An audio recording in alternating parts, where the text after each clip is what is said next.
They want these blessings in advance. Stop that twerking on that man. Drop that card about to scam. Let me put this Bible in your hands. Dance, give me dollars and laying hands. Go and start singing, do your hallelujah dance. To a house, you can get a band. Only do a hallelujah covered by the lamb.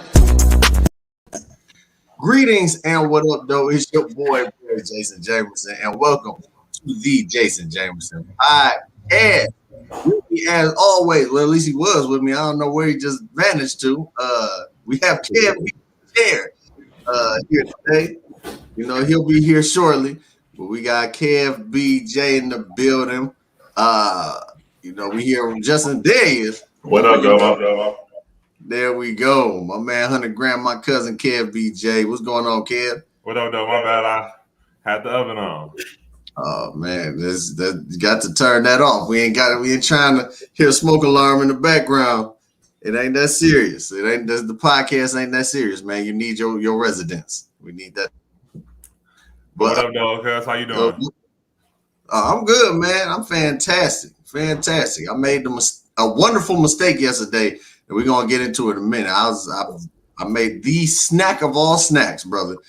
It was by mistake. We're gonna get into it in a second. But I got to introduce my man, today's guest, my man Cole, lyricist.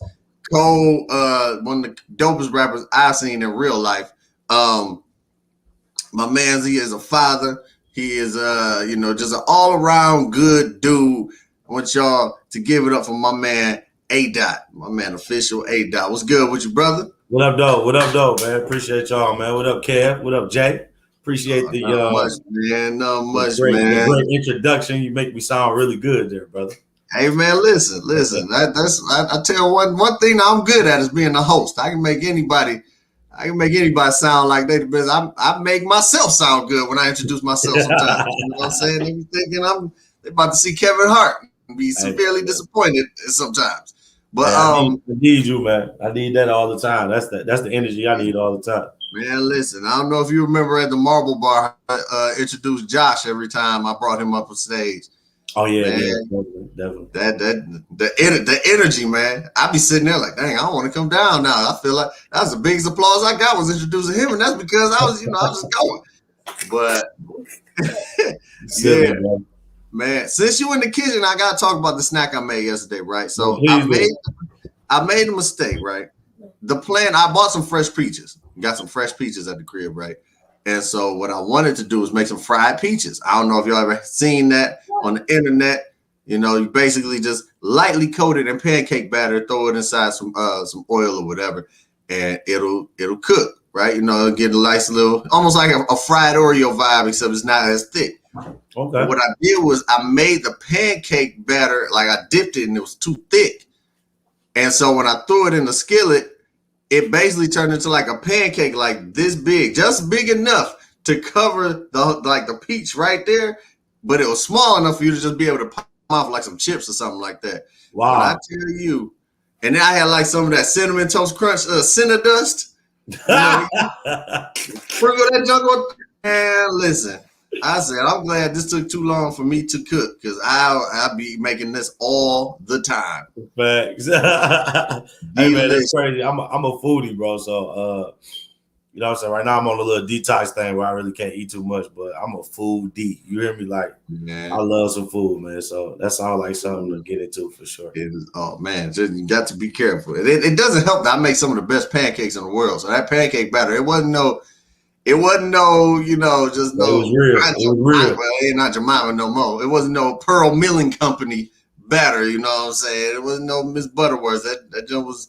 It was the real deal. The Holyfield. That's what that was. That was what that was. But A-Dot, man, what's going on, man? It's good to have you on here. Man, it's great to be here, bro. I'm so excited to be here. I got my man Kev in the building. I got my son and my nephew. We sitting at the dinner table. They just got to finish eating.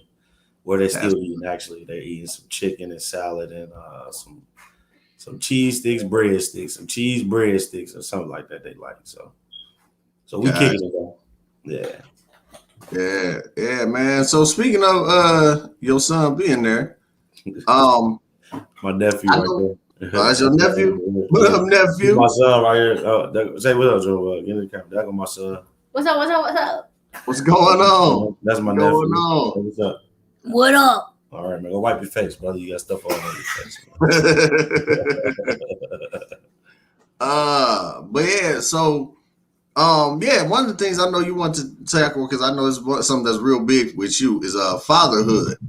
Fatherhood, being a father. You know, both me and you both being in the entertainment space and being fathers. You know, that's something I personally really want to make sure I stayed good at. You know, I want to make sure my daughter still knew who I was whenever I go out, do shows, come home. It wasn't just, you know, oh, that's that guy who comes home every once in a while, you know. Right. No, Yeah. man. I take my hat off to you too, man, because I watch you father from afar, but I can tell that you're super intentional in what you're doing. You know what I mean? And so I think that, you know, when we talk about parenthood, we talk about parenthood, period. But especially fatherhood, I think that, you know, our generation got the money thing down pat, but it's still the intentionality, you know what I'm saying? Like being intentional in our kids' life. I think that's the thing that we're still trying to figure out. I know for me, it's one of the things that I pride myself on. And I don't get it right all the time, right? But it's my everyday thing, though. How can I be intentional about today? How can I be intentional about what I'm giving them? Not money, but my love, my heart, my mind, my knowledge, right? Being intentional, right? And so that's one of my biggest things, man. And my inspiration come from them. You know what I'm saying? My stories, a lot of my conversations. The reason why I'm able to do what I do is because of them. I'm motivated and I'm inspired by them every day. So that's what's up. That's what's up. Love that, bro. Say something. My bad. I love that, bro. I appreciate you sharing that and introducing us to your people as well. You know, you said you're a foodie. Is that something you got from your family, or is that something you developed on your own? I think being a foodie come from both, right? You know, back in the day, you know, you got Big Mama that cook, and you know, we wasn't like, you know, I come from like Goodwill and, you know what I'm saying, Focus Hope. So you gotta be very creative. You know what I'm saying? Like your creativity was off the charts on how you created meals and what had to taste good, why it tasted good. And so that, you know, that allowed me to become a foodie as I got a little older and, you know, staying with my dad. He had a different type of tax bracket. So he introduced us to more food. And, you know, as you get older, you just get introduced to more food. So I think for me being a foodie comes from, first off, I just like food. I'm a fat boy. But then second off come from like not being able to have, right? And it's like, oh, so now I can have. What do this taste like? What do this taste like, right? So from both sides, right? So like not being able to have, and now that I got the leisure to go in, and I love to cook. I'm a great chef. My kids will tell you that. You know, if your kids ain't saying your food bussin', it ain't good. You feel me? So kids let you know. Kids the first one to tell the truth. You feel me? They slide their plate back like, I don't like this. They don't care. They be like, but listen, I remember one time, this is how I knew I was really cold. You know what I'm saying? I cooked some food, and they was like, "Hey, Dad, we like when you cook. Don't tell Mama though." They whispered it to me. I said, "Oh, okay." Well, say less then. Let me know that I was on the right path. They were like, "Yeah, Dad. You know, can you cook next time? Because we really like you cook." So, yeah, that's what's up. That's what's up, man. Going back real quick to you know, being a father in entertainment. Now, one of the things that I was trying to pride myself on was being able to, like, when I get on stage, one of the reasons why I do it is so that my family can see me do it. You know what I'm saying? So I wanted everybody. I want anybody from my daughter to my grandma to my cousins. I want them to be able to go on stage and not cringe up when they hear me say certain things. And that's one of the reasons, you know, me personally, I for the most part do clean comedy. Do you have that same thought process when you know, listen to your or when you put your music out, we put music together? Man, listen, when I first started, right? So I first started Put Your Dollar on Me, A. version. That was the process, right? I'm like, yo, I got 2 little girls and I want to be able to listen to my music with them, right? Censored as possible, right? And so it was one of the reasons why I didn't use profanity at the time. As I start growing in my music, and growing in my artistry and just being real 100 with me because like, yo, I wouldn't use profanity in my music, but when I went around my kids, well, I used to cuss up. I'd be cussing up a storm because I feel like I had to get all the cusses out before I get back home. So when I went at the house, I'm saying all types are going. They be like, bro, you got a potty mouth. It's because I don't get the chance to use it at the crib. So I got to use all my words. So when I get home, I can be clean, right? But as I begin to grow, and I still have like the censoredness of music because I also understand that the vocabulary is important and being able to teach my kids and teach not just my kids, but all of our future. Like, yo, you can still express yourself, you know, with the choice words you use. But also I'm in a space now where language is a barrier and language is also a tool, right? And so being able to communicate the message that I'm trying to communicate, sometimes, you know, being able to express and being authentic with myself. Like if it's F it, then F it, right? Right. And so just being authentic with myself, this next record, the last project, like my brother had died, so numb. That's like the first time I ever swear on record. You know what I'm saying? And I still did it without, you know what I'm saying? Like I did it very well though, but it was just in a, you know, when you hear it, you be like, okay, it belongs there. You know what I'm saying? Because for the conversation and for the feel that we was trying to get for the record, you know what I'm saying? That I was trying to get to the record. And just being able to express myself about my brother passing, you know what I'm saying? And so I think I'm at an age now or at a part in my artist, and my kids are at a part of age, right, where they hear they peers curse now, you know what I'm saying? They say profanity. So now I'm at a different stage where like I can let a little bit more of me down so they can have a little bit better understanding of what and why this is a part of me as well. You know what I'm saying? Yo, A-Dot, you mentioned your brother in that verse and being numb. That's why you named it that. Can you talk about what those lyrics were that you ultimately put in there? So my brother passed earlier this year. He took his own life, and I'm sorry to hear that, brother. Oh yeah, no, family, I appreciate it. And so what did I say in there? I said, you niggas done made me numb. Coming from the city where I'm from. A place where you gotta wear a gun. Look at what we become. You niggas done made me numb. See, y'all don't give a fuck about your word. I'm coming for everything I deserve, and you done pinched the nerve. You niggas done made me numb. That's it right there. Yeah. Gotcha. Yeah, I feel like when it, you know, me personally, like I don't cuss in regular life like that. You know what I'm saying? Okay. You know, I was raised squeaky clean. I got introduced to the world, and then, you know, got tainted a little bit. But for the most part, I don't really cuss like that. But I do feel that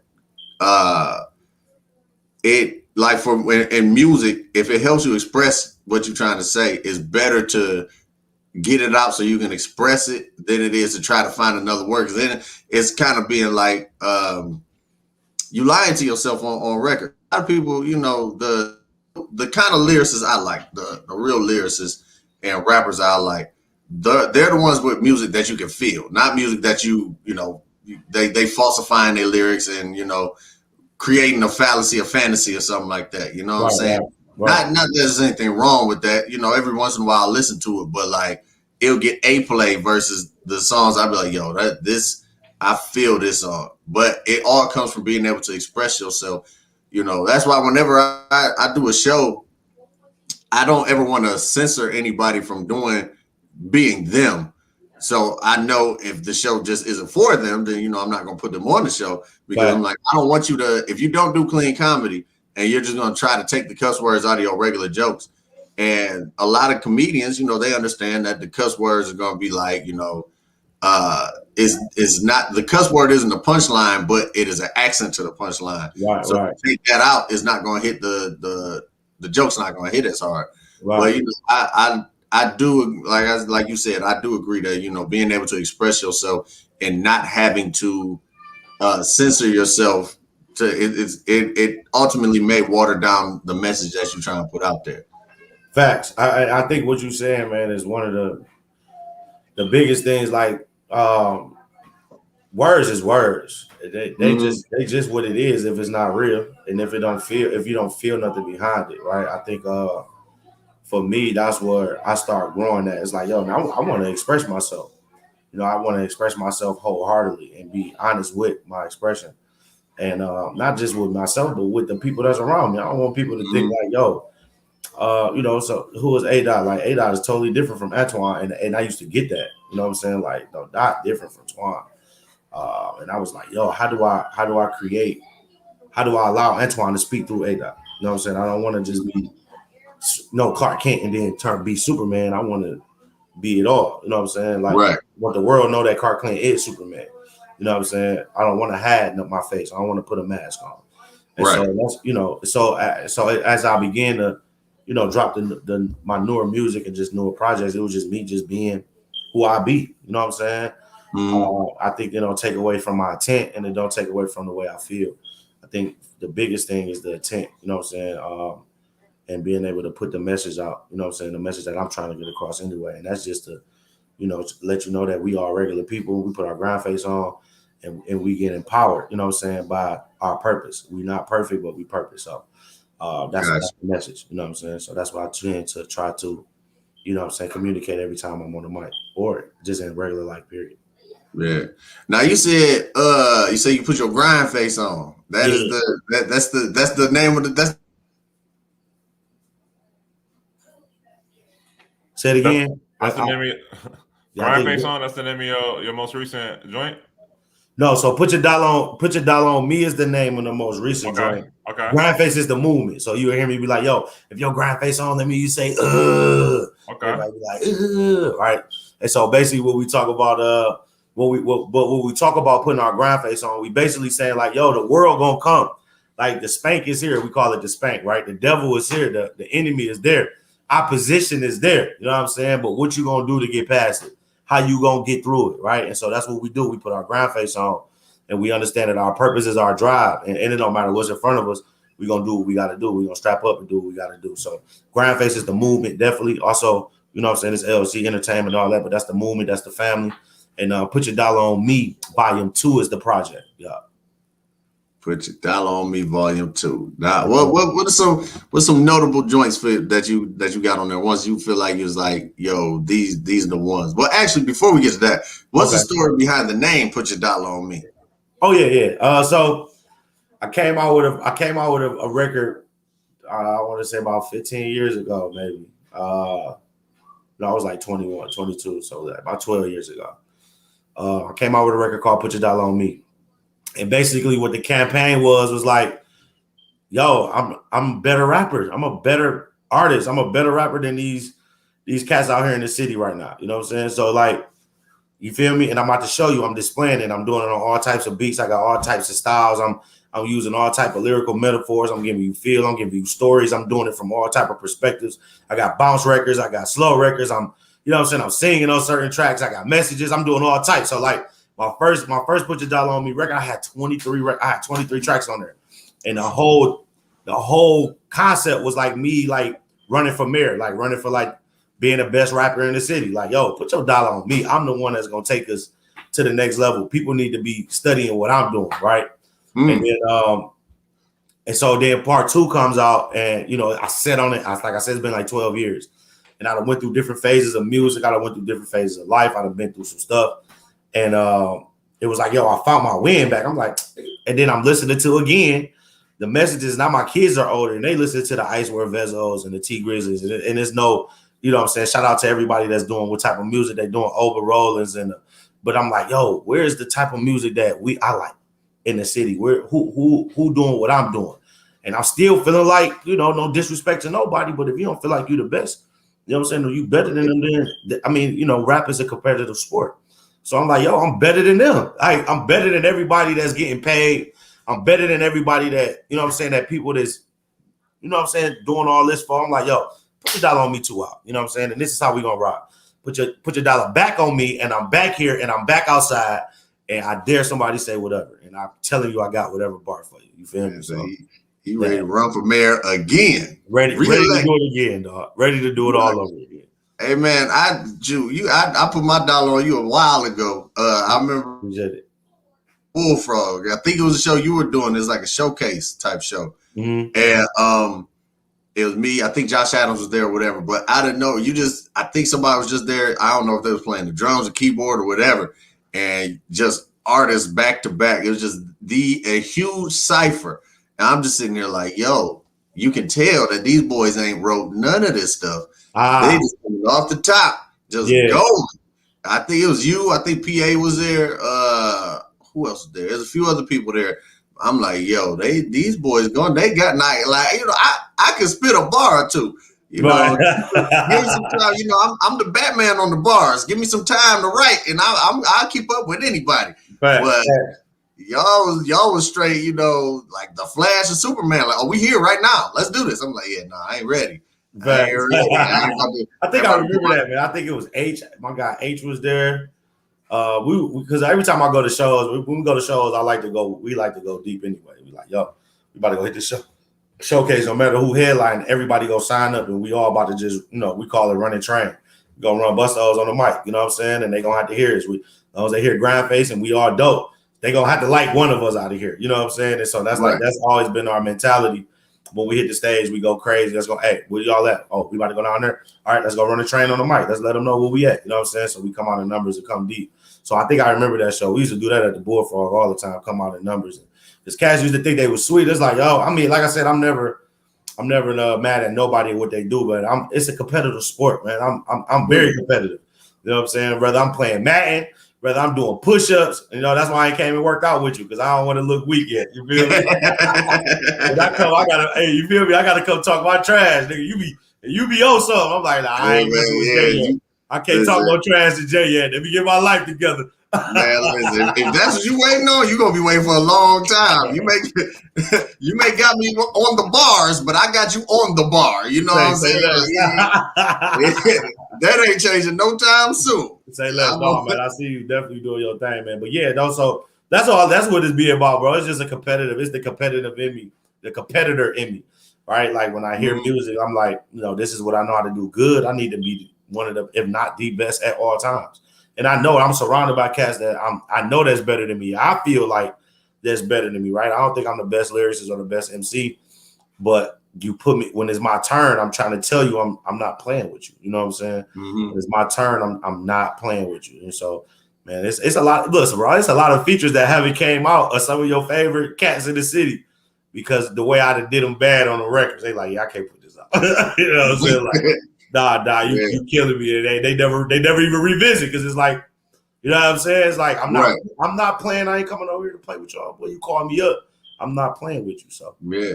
And honestly, that's what I feel like rap or hip hop is missing right now, man. That competitiveness has left. Is more of the like even with this Kanye and Drake. From what I understand, they beef is about Kanye being sensitive, and then Kanye decided he was just going to keep talking about how much money he has, and Drake is just like, I don't care how much money you have, I got I mess with your wife.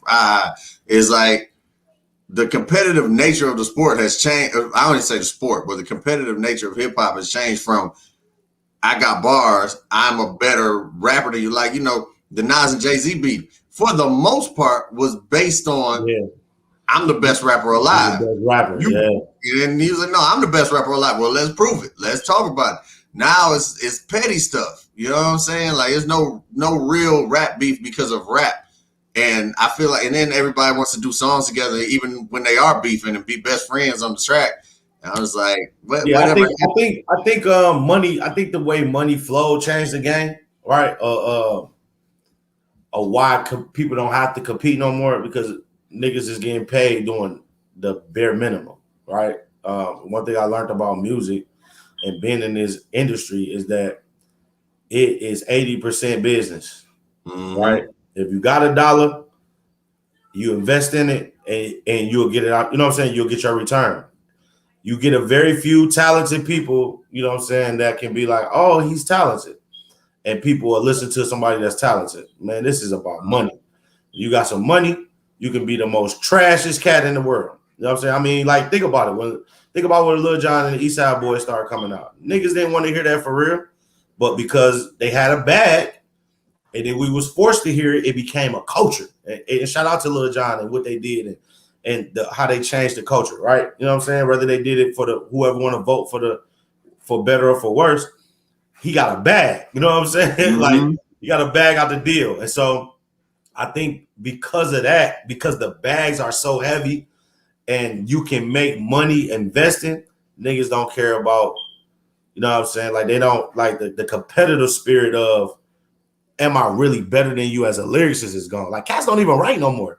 They call it free writing. Everybody freestyle now. It's just my goodness, spit. Like they call it free writing, right? I had a debate with my brother a while ago because these rappers are coming out talking about some. Oh yeah, this is my freestyle. This freestyle in my head when I came up, freestyling meant you were making it up on the spot. It was coming up off the top of your head. Right. Well, apparently now freestyle is just they write about whatever they want to write about. You know what I'm saying? There's no real topic, and they can just go. If you're spitting off the top of your head, they call that off the top. Yeah, which barely anybody does anyway. No, not this new generation. Nah. Yeah. I mean, you got cats that can do it, but they'll take it serious where you be like, oh my God, he really good at it. You know what I'm saying? Like it's still that's like, you know what I'm saying? Like the younger cats, they don't do that. You know, we still do. I still do it. I still love the freestyle. It's one of my favorite forms of expression. You know what I'm saying? It's like church dancing, or you know what I'm saying, like catching the. That's what I feel like. I call it the Holy Spirit of hip hop. When you get in them ciphers and cats is going up the dawn, and then you could. I was talking about, bro. You literally can feel the spirit drop, and when it drops, somebody about to take over, and it's about to be a message right there. Boom. And so I call it the Holy Spirit. I'll be like, oh, here come the Spirit. Somebody better grab it. It's coming. And those sessions, it's a lifetime in sessions, man. So yeah, I seen it happen. Yeah. I seen it happen. Yep. Like I'll be sitting in the middle of a cipher and just listening because I ain't about to jump in there. But I'll be hearing them going. I just be like, oh, somebody's like one person say something and then the other person just catch that wave and it just be like there's a tidal wave just going. It's like, oh, this ain't gonna stop time. So it ain't gonna stop. It ain't gonna stop. And if everybody dialed in, you either gonna become two things. You either gonna become a listener or a participator. And most times what happens is if depending on what the message is, I feel like whatever the message is that God trying to send through during that time, everybody will shut up and listen because it's for everybody. You know what I'm saying? Or if you're a participator, you're like, oh, you know what I'm saying, I got a different perspective of what's being said, then you'll get that back and forth. But for the most part, man, I'd have been in many ciphers where ciphers get shut down because the message is so clean. It's like, whoa, this is coming from, I know this, you know what I'm saying? I know it. I'm the spirit here. I know it is.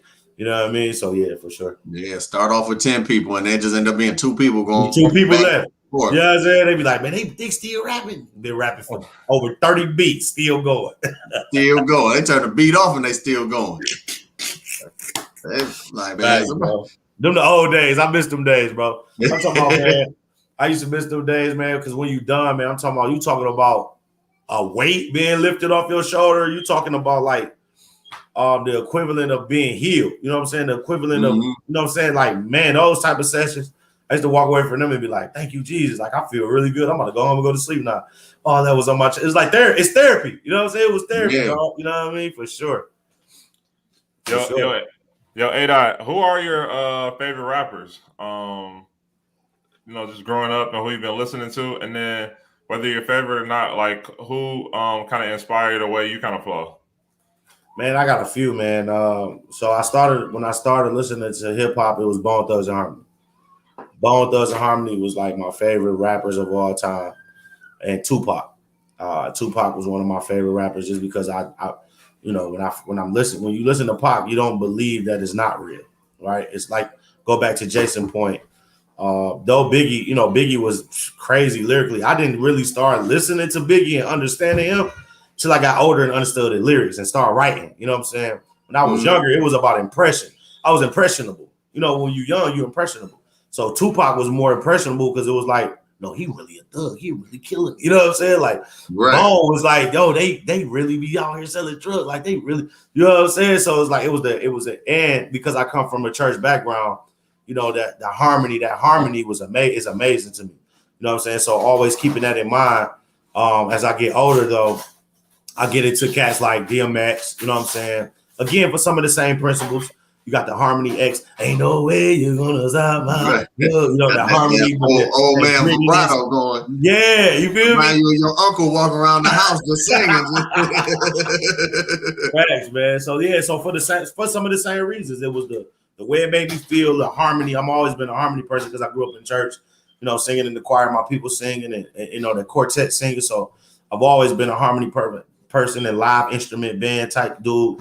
So like listening to the type beat. So I got into like the Jay-Z Rockefeller time because them soulful records, like, oh my God, that record's just so soulful. And listening to Beanie Siegel and Jay-Z and Nas, you know what I'm saying, coming up to them. And then I get into, once I start getting into how I became to perfect my craft, I started getting into cats like Kanye. Kanye became one of my favorite artists, right? Then you get into cats like lyrical skill. You start talking about like, who do I want to? Royce 5'9", you know what I'm saying? You get into the Slaughterhouse, you know what I mean? All them cats from Joel to Joe Buttons. I remember getting into Joe Buttons heavy. I was like the Mood Music 1, 2s, and 3s. That's all I listened to for like 2 years. I was just banging like, y'all don't know about real music. But again, and he was like one of the first persons that mixed feel with lyrical content. Like you heard him and his pen was crazy. Like, oh, and he talking that talk, you know what I'm saying? So like, so yeah, man, I got a few, man. I got a lot of good favorites. And then, you know, of course, I grew up with Wayne. Lil Wayne is like one of another all-time favorite of all time. Yeah. We talking about Squad Up days, you know what I'm saying? When Wayne would just go on that mud and, you know what I'm saying, off the tip, off every beat, just going and chewing up beats for a long time and just giving you that bouncy, that style, and then he give you that swag and with a tone and a harmony. So yeah, man, that's what I've been rocking, man. Who I'm listening to now. I would say Wayne is definitely one of my favorite. One of my favorite rappers, Currency, as well. Currency is the man. I rock with him. I can't get with Currency, bro. What? Oh, I respect everything about Currency, dog. To the next life. I respect everything about. I cannot listen to that nigga, dog. That nigga is trash, dog. All that. Currency is trash. And shout out to my nigga Currency. Yeah, he's trash. Currency, what? Bro, Currency lyrics and his beats be cold all day. And it's like the vision.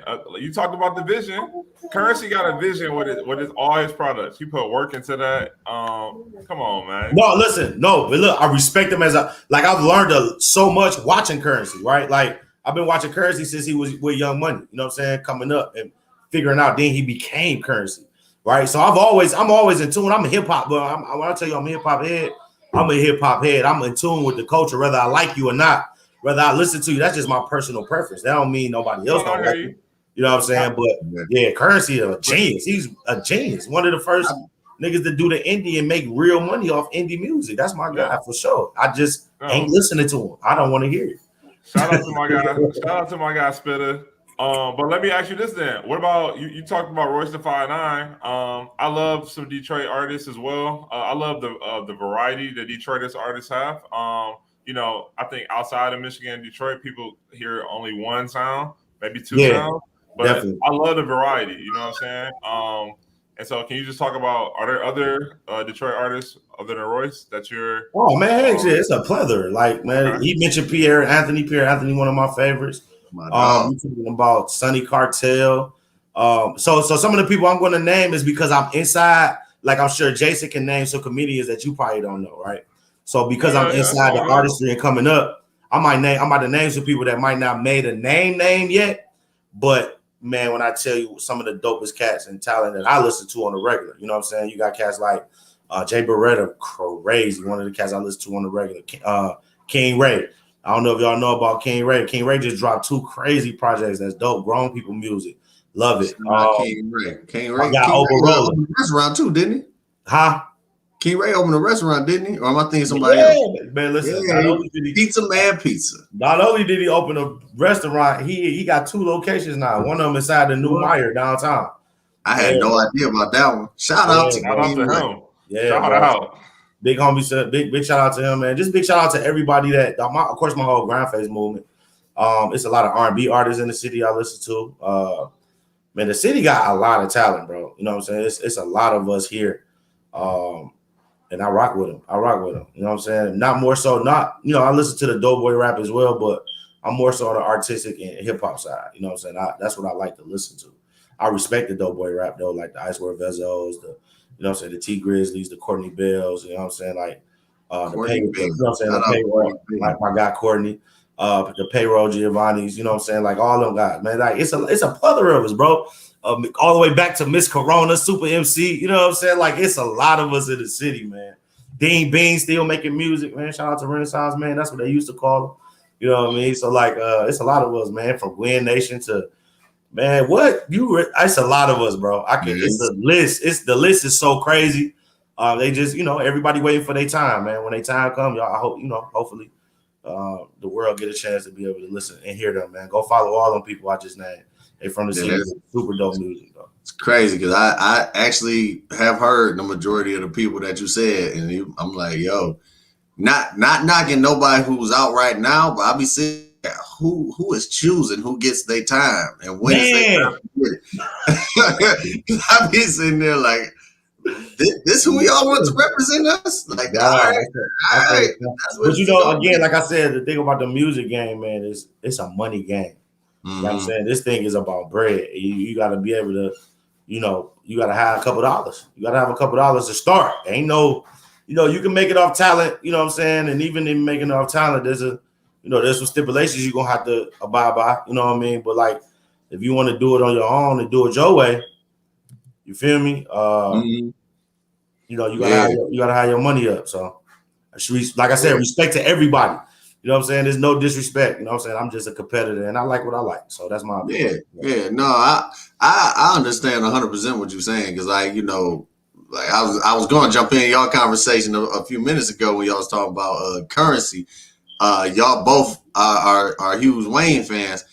I was not a fan until when he what was the last Carter he put out? What? It took you that long? When I tell you, so part of it had nothing to do with him. A lot of it had to do with his fans when his fans a little earlier on. So like when I was in high school, Carter 2 came out. And he said he's the best rapper alive since the best rapper retired. And he must be if he said it. But in my opinion, I could have, at that particular point in time, I could have named like 4 or 5 people who I thought were better than him at that point in time. But because everybody else was just trying to force the fact that he was the best rapper alive, I was like, I think I dig you. I think that's why a lot of people didn't like Wayne because he was speaking that conversation, right? He was like, yo, I'm that guy. I thought that was, but I've been following Wayne since Hot Boys. Lil Wayne, like I've been following Wayne since the Lil BGs. You know what I'm saying? When it was just him and BG had a group called Baby Gangsters. You know what I'm saying? Like the little soldiers from No Limit. Yeah, you feel me? So like I've been following Wayne for a minute, man. Like I've been, you know what I'm saying, and just being able to watch him evolve and still like I put a post on Facebook was like, yo, Wayne haven't missed. He been dropping some of the best verses since that was that Carter 6. I'm like, is y'all hearing what he doing to these? And and I'm one of those cats that I like field rap. So, but Wayne is just gonna always be there with me because the way he been delivering these verses has been nuts. You know what I'm saying? Like I said, he has like since that came out, I'm like, all right, Wayne. Because like there's a lot of artists. Because me coming up, I listen to Talib Kweli, Mos Def. It's a lot of artists who I respect their talent. I just can't get it. Just like you said with Currency, I respect what they've done. There's certain people I just couldn't met. Like I really couldn't consistently get with Common like that. Like he had songs, but like, same here, bro. Same here. I'm like, when I say that, bro, and being a hip hopper, and because I'm a cat that can listen to Talib, I'm a cat that can listen to Mos Def, but I'm like.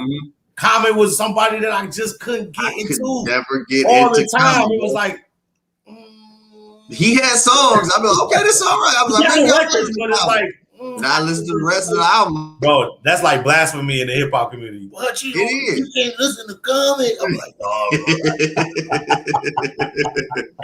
that's blasphemy, bro. So I'm glad I'm not the only one that feel that way. Shout out to Common though. He's still big, bro. You know what I'm saying?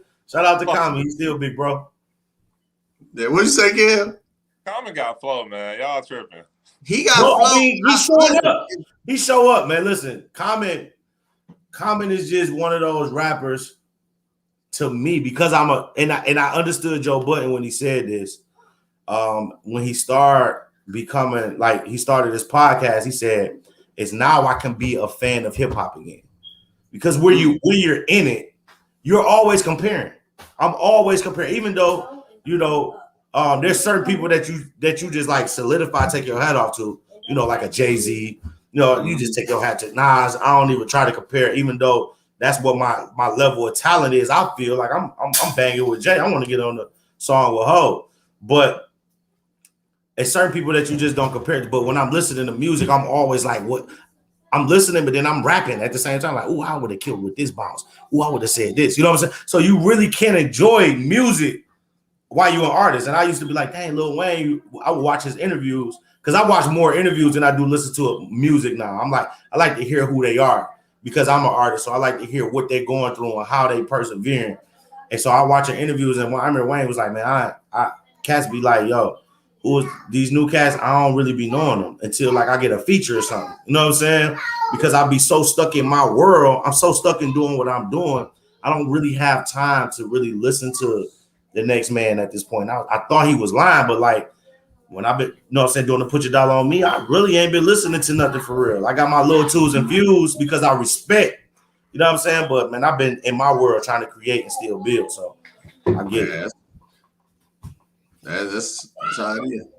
I always heard too that when you are in that mode, at least I've heard a lot of artists, because I also listen to interviews and stuff like that. They don't like listening to other people because they don't want to get influenced. So like you kind of change your diet, if you will, during that time. But where you're sharing stuff, you're on tour or doing something like that, or then you'll start opening yourself up to other things. Yeah, definitely.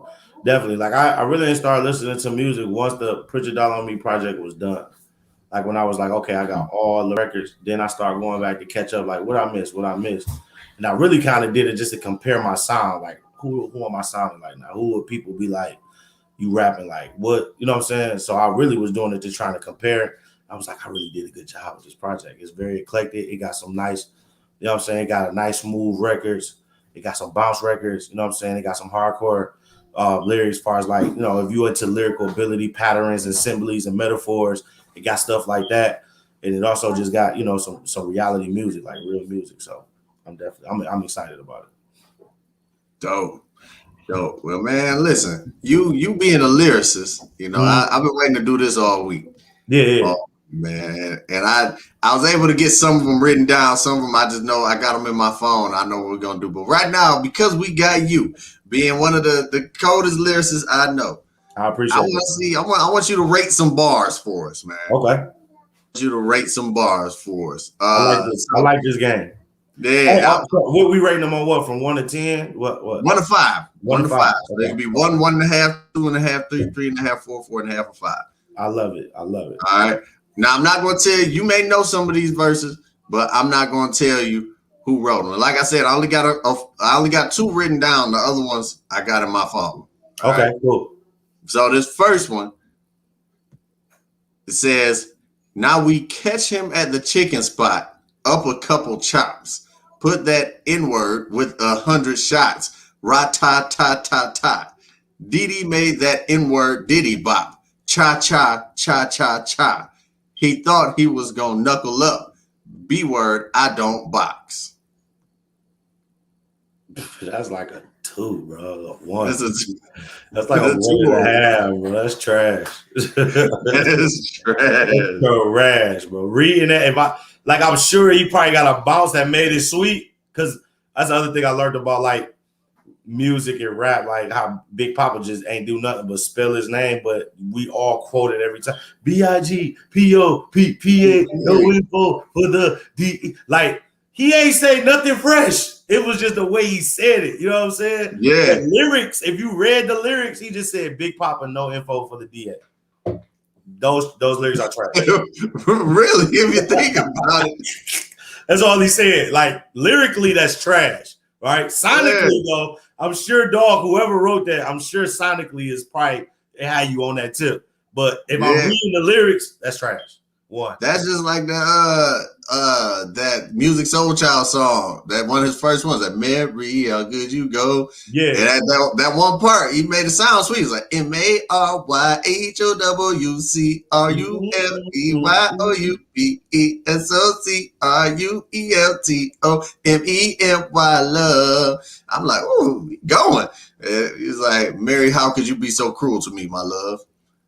It's like, that's crazy. But that junk sounds sweet when he did it, though. It sounded sweet when he was spelling it out, though. I never knew that. You know what? I always got lost when I sing that song at the like, and then I just be like, you know, you be lip singing. I always just start lip singing, bro. I never cared enough to really know what he was saying. That's crazy that he literally spelled out a whole. He just spelled out, Mary, how could you be so cruel to me, my love? That's creative. That's super creative. It's very creative. It's very creative. Yeah. All right. Next bar. Insomniac since way back. See, that's what I've been like. Bacon, eggs, and pancakes. Eating that at midnight. Getting up and going hard. I don't need no insight. Come across as very calm. Mental state is zen-like. They wouldn't let me add that last character. But mental state is zen-like. I say about a 3. A 3? A 3. Now for this one, I know who made this song. This is actually one of my favorite songs. I think I know who this is too. Is this a Drake joint? It is not. It is not Okay. Drake. It sounds like something Drake would say. It's not Drake. First of all, the first bars you rated was Tekashi. Tekashi. Oh, that's why. That's why that was garbage. That's trash. He making money though. Somebody think it's called. Somebody think it's called because he richer than me. I'll tell you that. Shout out to Tekashi. But that bar as a lyrics, that bar is trash. Them bars are trash, my brother. Yeah. Trash bars. This is about a 3 though. I'm gonna tell you where it get fresh at. It get fresh at getting up and going hard. I don't need no insight. That was fresh. Come across very calm. Mental state is in like those to me the hard hitting bars. He could have kept the Insomniacs his way back. See, that's what I've been like. Bacon, eggs, pancakes, eating that. He could have delivered that in a better. To me, lyrically, am I reading it? Could have been delivered better. But where it started going hard is the getting up, going hard part. I don't need no insight. That's a bar. Come across very calm. Mental state is in like that's a bar. So I'll give it a 3. I'll give it a 3, 3.5. Now I'll tell you if you heard the actual song. This is actually a Lupe Fiasco song. I knew it. That's is that Mural? It is Go to Sleep. It's a song. It's a bonus track on I want to say the Great American Rap album. Okay. It was a bonus track. Now the song's called Go to Sleep. So because of that, the whole Insomniac part makes a little more sense knowing the context. I got it. Yes. So it upped the bars more. I give it a 4. I'll give it a 4. Yeah. He talking towards the subject. I give it a 4. Yeah. Hey, Lupe, one of my favorite. He's one of my top 10 lyrics. Lupe is in my top 5 alive right now. Personally. Yeah. Personally. I mean, there's no argument. There's no argument with that. All right. This next bar. This one. Whoever said this, I'm not gonna say who said it right away. Definitely couldn't have said it today because some of these words are no longer. They will get you canceled quickly. He said, old school joke. He said, "I'm in my Lambo, maggot, my faux faja." I'm not gonna say the actual word, faja. Okay. My doors lift up. I'm like, go gadget. See the stuff I got on, homie. I hate too. My Teflon on, boy. My government issue. I hear it. I give it about a 3, 2.5, 3. 3? Yeah. 2. Okay. What made it a 3? The Teflon line. The Teflon line that was a hard line. The Teflon. What? Say the Teflon line again. He said, hold on. Wait, that line helped it or hurt it? No, the Teflon helped it. To me, The Teflon line helped it. What was the Teflon line again? He said, "What was you saying, Kev?" I was trying to understand what A-Dot was saying when you rated it. You changed it. So are you saying the Teflon? So it would have been lower. The other bar. Yeah, without the Teflon, to me, that Teflon line was hard. He said, see the stuff I got on, homie, I'd hate too. My Teflon on, boy, my government issue. Yeah, that's crazy. Yeah, that was crazy. That line crazy by itself. Like the rest of that stuff is, you got to be slick when you're talking about Jews. People talk about Jews so much. I done heard it, and I done heard about killing people so many ways. You got to be like super lyrically for me. You know what I'm saying? To be like, man, crazy. I watch battle rap. That's all they do is talk about killing each other in some of the craziest creative ways. So like that's like standard. That's not below standard issue type. But that Teflon down line was hard though. That was a hard line. Yeah. He also targeted people who are queer as well. So I feel like he didn't need to do that either to get that point across. Yeah. No, once again, this was it's an older. I get it when he used the not that it was okay. Yeah, but I get it because back in the day, I mean, you got to think about people. People stopped using the F word when we turned like 13, 14. You know what I'm saying? People don't even use it. Like we stopped saying that word when we was in our childhood. So like when you said the F word, I'm like, yeah, this old. Yeah, I said, what kind of child wrote this rhyme? But he bought got gray hairs. Whoever wrote that got gray hairs right now. For sure. Right. This man had been born in the 60s. All right, the next ones. My words is the sword, my skill is the shield, my life is the style, I stay dressed to kill, a legend like Will, Smith with the steel, I could save the world when the stuff gets for real. About 3. Get at 3? Yeah, about 3. I'm sure whoever delivered that though, it made it a 5. That sounds like something that was delivered very well. Who's that? That's your boy Common. Yeah, I'm sure he delivered that well. Oh, had to. And of course, in the bar before this, the reason why it's probably so controversial is because it came from 50 Cent. That sounds like a 50. Yeah. Yeah. Oh, wait. The one before one that had what song was that? 12-year-old word with the Teflon line and whatnot. What song was it? Do you know? Laughing straight to the bank. Piggity bank. Piggity. No, I'm laughing straight to the bank with this ha ha ha ha ha. Oh yeah, that was on this Curtis album. Yeah, I was done off 50 after like Mastercard didn't move me that much. 50 Cent Not Trying was just so amazing. Like I really want to rock it with. I ain't pick up back on 50 to like when he started doing mixtape stuff. I'm like, okay, he back in the bag a little bit. Doing Power, you just listen to the Power theme song all day. Because my thing with 50 was like, bro, it stopped being unbelievable. Like you still a good rapper, but you still robbing niggas. You not robbing nobody after you just got $400 million off vitamin water. Your content got to change. You feel me? And I'm big on that in reality and as artists. Like, bro, you can't be talking about the same stuff, and we know you ain't out here on the strip no more. Like, right? When 50, when Get Rich or Die Trying came out, it was like, okay, didn't nobody know him? He was coming up. Those stories seem real.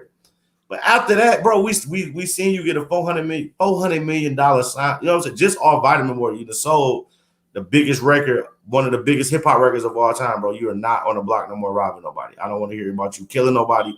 I don't want to hear about none of that, bro. You know what I'm saying? Right. I don't want to hear about that. Like, so it kind of lost me when, you know what I'm saying? He didn't kind of progress to me mentally with his music. Yeah. Yeah. All right. Next bar. I got 2 more. Okay. Hey, man, I'm with you. All right. I'm running this beat with no exhaustion. Spit heat, yet no defrosting. Boy, I get cake, get a plate, leave y'all defrosting. Rocks chains like slaves, set mine are glossy. It's like a 2. I see what he was trying to do, but I mean, like I said, man, I done heard so many of those type of rhymes. It's like you got to be super creative. That's like a 2. So that's a 2. Yeah, that's like a 2, bro. That's my son can write that. No lie. My son first. He can. And he 10. He can write that, bro. Like, I'm sure he probably delivered it well though. Well, who was it? That's what I'm trying to see. It just my phone just went back on me. Hold on. I'm sure he delivered it well and gave it a swag. You know what I'm saying? To where you like change some time, but the sense inside, man. You know what I'm saying? It's always about how you deliver it to give you that extra But like, if you just reading the lyrics, nah, bro. So they just decided to clear the entire Google history. What? I ain't tell you to do this. I wish my phone would do this when I needed to. Right. Hey, woman, don't look at that. Don't look at that woman. Right. Man, I switched to iPhone. My phone been giving me issues the last like 2 days. I don't know why. But when I figure out who it was, I send you the Okay, bet. We on one. Yo, have y'all heard about Facebook, Instagram, and WhatsApp shutting down today? Yeah, that's probably well, shout out to Facebook. We on Facebook right now, so shout out. Are we back on Facebook? Shout out to Facebook. What up, man? I love the world on Facebook, man. Make sure y'all follow me, man. Come get this music. Yeah. But apparently the systems went down. People couldn't get on Instagram, Facebook, or use their WhatsApp today. I know I had problems with Instagram today. Me and Jason normally we DM over that during the day of the show and stuff like that. And so it was weird. But like also coincidentally, a former employee of Facebook kind of showed some documents about like knowledge that they had about the impact of some of their like campaigns and practices have on people. So some people think that might be related. I knew it was shut down. I thought it was my phone. I'm like, damn. I thought it was my phone at first until everybody else around was having the same issue. I ain't even asked nobody. I was going through life so quick. I'm like, well, whatever. You know what I'm saying? I'll be happy when I don't be on it anyway. I'll be trying to disengage. But when you're an artist, you gotta be you know what I'm saying? It's like I use it literally for free marketing promote. And I'm such an introvert already. I'm an extrovert introvert. Like I can be by myself and be okay. Like I don't have to worry about that. So I kind of force myself to be doing that stuff. But yeah, I thought it was just me. I'm glad to know that it was. So it was like a worldwide shutdown, like a Facebook hack or something, huh? Not world. Well, yeah, potentially, yeah, worldwide, yeah. So people who have Facebook, Facebook owns Instagram and WhatsApp in some capacity, and then people who work there allegedly as well couldn't like get on their computers and work and stuff like that either. So it was a big shutdown that they have. So it impacted a lot of people, as you just made relevant. It's a lot of people impacted that around the world. Yeah, I seen that jump, man. That's crazy. Hey, I got a question for y'all, man. I know y'all the interviewers, but I got a question for y'all. What do y'all think about what's happening with like the effect that the R. Kelly is having on our culture? What do you mean by that? I was about to say, elaborate on that question, brother. So I've been seeing a lot of different opinions about R. Kelly. Like some people like, yo, they finally got him. We got a lot of people like, man, not even messed up. I can't listen to him no more. And, he done messed up this legacy of music that was dope. And, you got another perspective of another way. They got another black man down to make him look bad. And so like just the effect on our culture, period. Like the way that we gotta, especially now with the cancel culture, right? Like, how do y'all feel about, R. Kelly and the effect that it got on our culture right now? Well, I'll say as far as R. Kelly, well, cancel culture as a whole is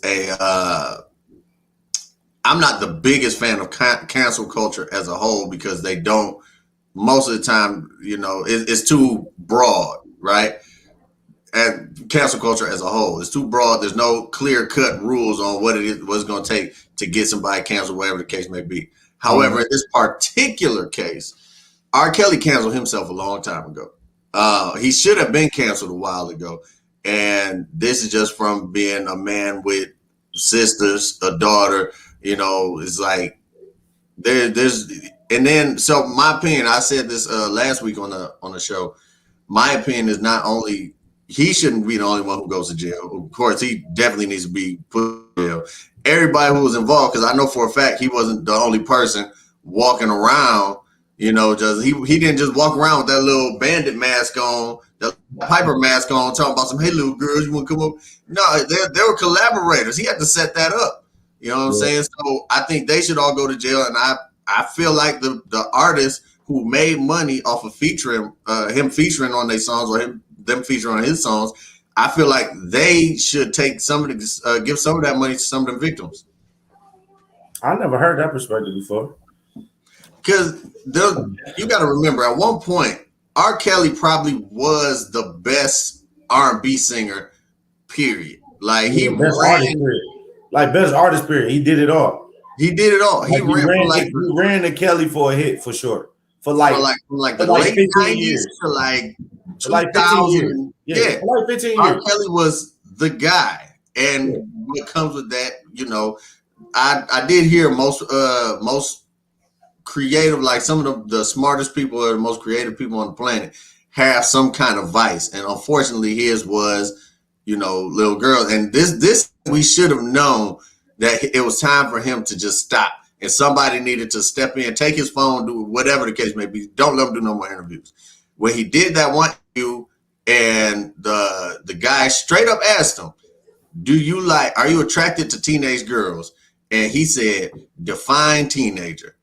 At that point, we should have just left Kelly alone. Robert should have just been gone. That interview, bro. Oh my goodness! It was like right after he got off, he did an interview. That was like, are you attracted to teenage girls? He's like, define teenager. Yeah, and yeah. So one way to be a teenager, bro. Yeah, exactly. Like any number with teen at the end is a teenager. He's a teenager. So, but yeah, I feel like he did this to himself. What the impact it has on the culture, I know it's a lot of people who's divided. Me personally, I'm not consciously turning on R. Kelly music because to me at this point, it just knowing that being found guilty on all of those charges, it really I don't want to say it taints the music as far as the artistry goes, but it taints where the inspiration came from. Because most artists, the inspiration comes from somewhere. Somewhere, yeah. He's messing with all these younger women. If these songs was about them, if they were the ones inspiring it, I can't mess with it. I can't mess with it. That's just me personally. That's what's up. What you got on the Kev? Before I think of the impact to the culture, I definitely think the impact to a victim, like sexual assault and predatory behavior and stuff like that. So, based on what I've heard, I believe some of it to be true at minimum. So I think anyone who's guilty of those things should be held accountable. And like Jason said, they're accomplices or people who help forward, whatever they're doing. But I also disagree with Jason in the fact that other artists or other people happening, he could have lied to them and misrepresented the situation that was going on as well. And I feel like, I wouldn't just blanketly go after them in those ways. But anyone that was helping them or knew about it, I kind of think of what's their duty to everyone else? What is your duty to someone who's in danger? You know what I'm saying? And morally maybe they had certain obligations, but in some other ways they didn't. So that's the more interesting part to me. I don't really care about the industry because the industry is, they're not very honest and truthful with us as consumers anyway. Right. So you know what I'm saying? So I'm more worried about the people in that sense. Yeah, that's what, and I think that's where my concern was. Even when answering the question, is I don't really care about the industry. I'm caring about the effect that it's having on our culture. You know what I'm saying? As a people, and the judgments and the decisions that we got to make because of another man's actions. Right. My last question, and y'all can finish taking over. But what are y'all thoughts on Lil Nas X and him tweeting, "I don't want to be gay anymore"? I miss vagina. I'll be honest with you. Somebody posted something that really made me think that this may be the case. Somebody said that they don't think he was ever gay in the first place. He just knew how to get attention. which that'd be very disrespectful to the LGBTQ plus community if that was the case, for him to, you know, use that as a platform to elevate his career. But he also and me and Kev go back and forth with this on occasion, but I also feel like he's just the resident troll of the industry right now. So I think he probably was just saying that just once again to get people talking, because at this point he knows whatever he does, somebody's going to talk about it. So I feel like he just said it just to say it. So you saying he basically just playing the publicity game because he knows that most definitely his name is ringing, people talking about him. So he just like, I'm gonna just keep doing whatever that to keep my name in people's mouth and keep the viewers looking. Yeah, in my personal opinion, ever since, because once again, my personal opinion, he made Old Town Road, crossed over, biggest his first hit was a huge smash. There were country song stations, hip hop stations. Kids Bop made their own version of it. It's everywhere. You know what I'm saying? How does he top that? The next song, not so great. The next song, not so great. Musically, I'm not the biggest fan of it. You know what I'm saying? Like I don't think none of us is a real big fan of him for real. I think musically, I think Old Town Road was like, it was just so catchy and it went, and the kids made us like it. I'm not listening to that unless the kids like it. You feel me? Yeah. So with that happening, he understood that, you know, especially with this social media culture, you'll get on and stay on longer as a personality than you would as an artist. And so I personally feel like he realized that and decided he was just going to take his personality, pump steroids into it so he can go 1,000 times, you know, him times 1,000 and take off or whatever. And I think that's what happening, because I feel like he gets more publicity from the stuff that he does outside of music than the actual music. Definitely. Or the stuff he does in the music videos. Like I couldn't tell you the last so much flack, but I know about the music video though, where he's giving the devil a lap dance or he's dancing in prison butt naked. But I couldn't tell you. I've never watched none of it. I didn't watch it. I didn't watch the one where he was dancing butt naked. The one where he was giving the devil a lap dance. Somebody sent it to me. I was like, it was so weird in the first place that it was, for me, it was so weird that it was disturbing. Like, you know what I'm saying? Like, It's one thing when you're expressing your art. This is just my personal opinion. Yeah. It's one thing when you're expressing yourself through the art and it's like, you know, oh, okay, I understand this. This makes sense. Mm-hmm. This jump it was like, that one video reminded me of in Boomerang when that one dude made that commercial for Strong J, and she was she burst out that perfume, and like the commercial made no sense. Like what are we watching here? That's that first controversial one he had this year. It seemed like to me. This last one I didn't even watch it. Anything he does doesn't surprise me anymore, because I feel like he's just trying to stay in the spotlight. You say he's just the industry troll right now. Yeah, that's how I feel. Okay. What about you, Kev? I think he's just being himself, and you know, I think media can boost or exacerbate your personalities in some ways, but like I think he's being himself. I also don't listen or don't pay much attention, so I kind of only absorb what's kind of coming at me just from, you know, popularity and volume and stuff like that. But I think he's being himself. Okay. Hey, well, that's what's up. Man. Yeah. All right, I'm gonna have you rate this last bar, then we're gonna get out of here, man. After this. All right.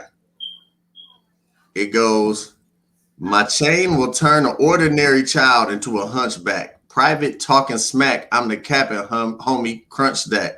One feature, hi, nice to meet you, bum. I'm a bomb coming harder than Batista's.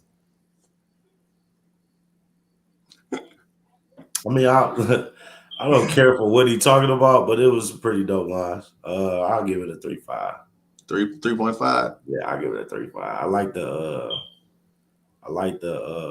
I I don't understand the chain to turn you to a hunchback. I don't understand that line. I'm assuming he talking about he has a heavy chain. A heavy chain, okay. Yeah, the chain's so big and heavy, it turns to a hunchback. Okay, that makes sense. I like the Captain Crunch line though. That was kind of fresh. I used the Captain Crunch line before. I like the Captain Crunch line. Yeah, I say a 3.5. 3.5. Cool. He thought it. You can tell he thought about it. Yeah. Right, he was thinking. That's critical thinking right there. I wrote that when I was 17, homie. You wrote that when you was 17? I wrote that when I was 17, baby. You know, I used to good. I got 17-year-old immature Jason got a 3.5 on the Rape the Bars from A-Dot. I can only imagine what mature Jason would get. You know what I'm saying? I keep trying to tell y'all, Batman on the bars, baby. Batman on the bars. Okay, I got a bar for y'all. I'm about to give y'all a bar. Y'all ready? Okay. Let me see. I got a bar. Let me see. Where is that? Let me give y'all a bar real quick. What is it? All right. It say 34 like Giannis on these beats. I'm a freak. Pops named me Antoine. Didn't know it was Greek. I need to get you all need like 2 more before. Should I do 2 more before then come down? Go ahead, get 2 more. Okay, all right. So they say I owed the game, so I brought back the receipt because the credit stretched more than what you see in the street. 34 like Giannis on these beats. I'm a freak. Pops named me Antoine. Didn't know it was Greek. I get out of 4. I get out of 4. 4? I get out of 4. Okay. You listening? You a bar sipper for real, bro. I like you. My guy Jay really. What you got, Kev? What you got? I'm going 3.5. 3.5? Okay. Yeah, that's on a new project. Rich Love is the name of the joint. I'm gonna give you some credit behind it. The whole "Put Your Dollar on Me" was the credit. That's the credit line, right? Mm-hmm. And then I'm 34, so that's the Giannis line, right? But also I'm Antoine, right? So 34 like Giannis on this beats. I'm a freak, Greek freak, Giannis. But my name is Antoine, so that's Greek as well. Pops named me Antoine, didn't know it was Greek, so you got Greek freak, 34 Giannis, all that kind of mixed up in one. You know what I'm saying? Okay, I didn't know that name was Greek either. Yeah. I didn't either. I thought that name was Dexter. Nah. They say that's why over there on by the way. You mean over that way? I thought it was Dexter. It's a Dexterian name. It got French and Greek. It got Greek and French. Origin to it. Yeah. Well, yeah, I like learning something new. I didn't know that. I would have thought it was like Italian or something. Yeah. But so 3.6. I'm gonna give you the 3.6 then. Okay. Yeah, okay. 3.6. I'll rock with you, Kev. I'll rock with you, man.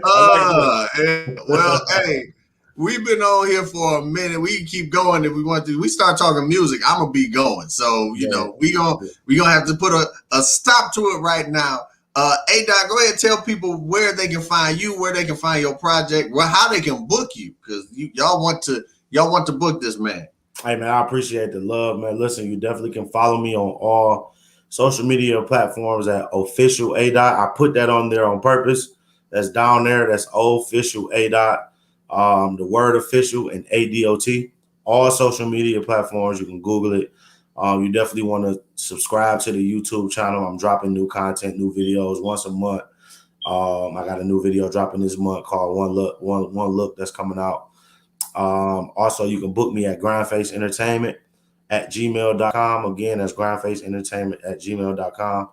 I got a real simple, you know what I'm saying, price. I'm coming with a lot. You feel me? I got a whole little show that I bring with me, so it'd be super fun, super entitled, man. And then you can also go to www.officialada.com officiala.com to go buy the project. Put your dollar on me too. Please go do that. Go purchase the project. Also, merch will be coming up soon, very, very soon. Like actually, like in a week or two.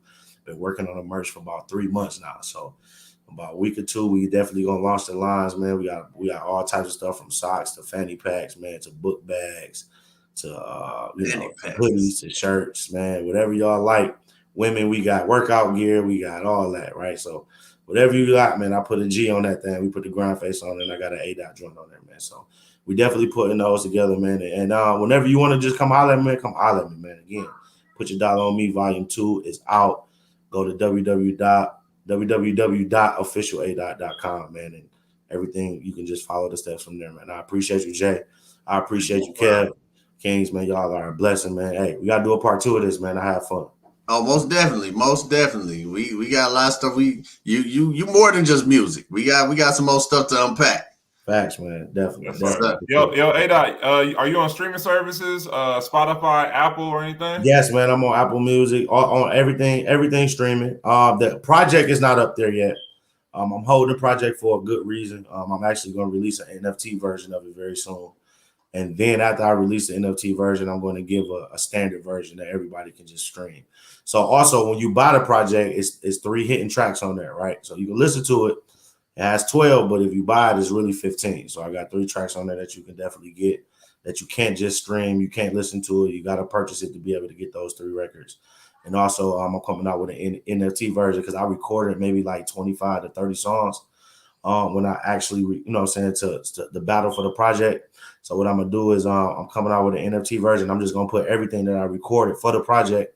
I'm just going to put it on there. So it's going to be what the project sound like. And then the whole bonus joint, right? And so that's going to be an NFT version. Let me know about that. Yeah. It's going to be an NFT version. And then once I release that, I'm going to, put the whole project on BDSM or however they said on all streaming processes. But yeah, I got Yeezy on there. I got a couple records on there, man. I got some records just on all streaming. One Look, Yeezy, Numb, Never Scared, the track I did with Stretch Money. Shout out to the homie Stretch. That's another cat I ain't put up in there, man. Stretch been rapping. He been rapping. He been rapping. Like, he been rapping. Stretch, Roast Bit, Marv One. Like, it's a lot of cats, man, that's been out here rapping. But yeah. So that's those the plans, man. So definitely be on the lookout for those type of joints, man. And we definitely get more and more into the NFTs, doing a lot of one-on-one stuff. I'm gonna have like one-on-one graphic shirts, one-on-one A-Dot shirts that you only can get on NFT. And so, man, being able to share that wealth, man, the NFT is so huge because you can not just make money with the people, but share money with the people, man. So I don't know if people up on NFTs yet, but NFTs is a dope space, man, to be able to get your content across. And for people that support you, eventually when you do pass or you become a collector's item, it's something that they can make money with you with. You know what I'm saying? So that's just a little bug for y'all guys, man. If y'all ain't really been following the NFT wave, please follow the NFT wave. It's a dope process for all of us. Yeah. My man. I appreciate you coming on, A-Dot. I appreciate it. Thank you again. Yeah. What you got going up, kid? What you got going on? Yo, people serving people, homeless shelter for families experiencing homelessness. We're having a gala, raising money to take care of the kids and children. We'll ask you all to donate, show some love, help out those people experiencing homelessness. If you go to peopleservingpeople.org, you can sign up, you can donate, and you can share some words of encouragement with the families. Otherwise, y'all can follow me on Instagram at Hercules Jackson or on Twitter at _KevB_. Nice. I as always got shows coming up. Keep getting booked for private events, birthday parties, things of that nature. I keep trying to remember to tell y'all this, but we got merch. We got the greetings and what up though t-shirts. We got them in navy blue and black. Kev, you gonna get yours. I know you about to say it. You gonna get yours. You gonna get yours. I promise you gonna get yours. But yeah, I got other shows coming up. Working on a new project. It is actually been going very well. Once I got some episodes in the bag and post it and start putting them out there, I can talk more about it because it's a dope idea and I don't want nobody to steal it.